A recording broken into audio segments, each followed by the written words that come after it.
দেশে যত মুন্সি মৌলানা আছে সবাই একটার বুকি আরেকটা লাড়ি দিতেছে গো। আপনারা যার ওয়াজ শোনার জন্য ওদের আগ্রহে অপেক্ষা করছেন, কুকিল কণ্ঠ আমাদের প্রধান বক্তা ইতিমধ্যেই আমাদের মাঝে উপস্থিত হয়ে গিয়েছেন। কিছুক্ষণের ভিতরেই তিনি আপনাদের মাঝে তার বয়ান পেশ করবেন। হ্যাঁ, আমরা যে জায়গায় ছিলাম যে কার কার ওয়াজ শোনা যাবে না, এই তো আমি লিস্টি করে নিয়েছি। কার কার ওয়াজ শোনা যাবে না, কার কার ওয়াজ শুনলে বেঈমান হইবেন, বেঈমান হইবেন, বেঈমান হইবেন, ঈমান থাকবে না, ঈমান থাকবে না। এক নম্বরে হইতাছে গিয়া গরুর ডাক্তার ডক্টর জাকির নায়েক। 2 নম্বরে হচ্ছে আবু তুহান আদনান, এটা হলো আন্তর্জাতিক বেদম। এর ওয়াজ শুনলে ঈমান থাকবে না, ঈমান থাকবে না, বেঈমান হইবেন, বেঈমান হইবেন। 3 নম্বরে হইতাছে আব্দুর রাজ্জাক বিন কাজ্জাক বিন ইউসুফের পুলা। এর ওয়াজ শুনলে বেঈমান হইবেন, বেঈমান হইবেন, ঈমান থাকবে না। 3 নাম্বার হইতাছে গিয়া আব্দুর রাজ্জাক বিন কাজ্জাক বিন ইউসুফ। এর ওয়াজ শুনলে ঈমান থাকবে না, ঈমান থাকবে না, বেঈমান হইবেন, বেঈমান হইবেন। তারপরে হচ্ছে মিজাউর রহমান আহাজারি।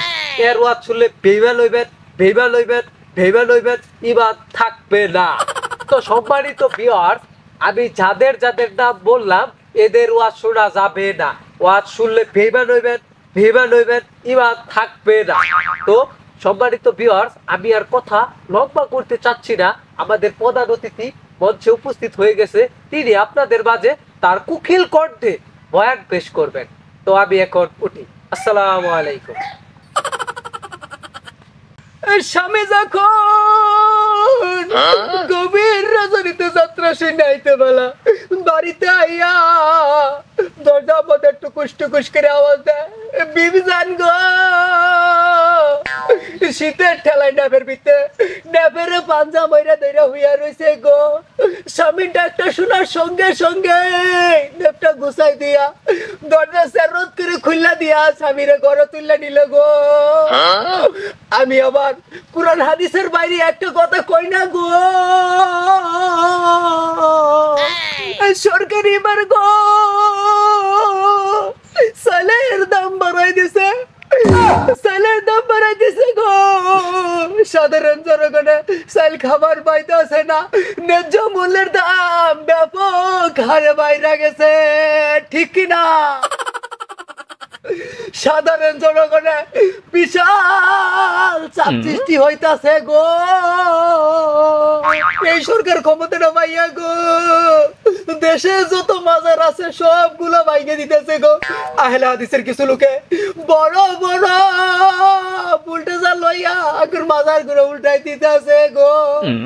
এগুলা সব পাগল মোগল, এরা কই যায় ঠাই পাইব গো? বলেন ঠিক কিনা?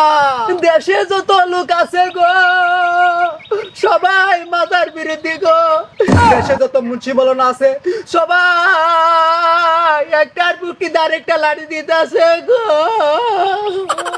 বাবারা গো, আপনাদের তো আরেকটা ঘটনা কই নাই।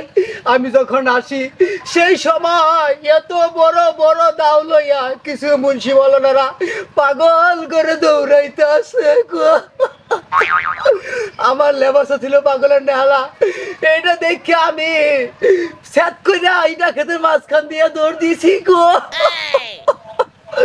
আইনে করে কমিটির লোকে আমারে দৌড়িয়া দৌড়ে লইয়া এনে বহাইছে গো।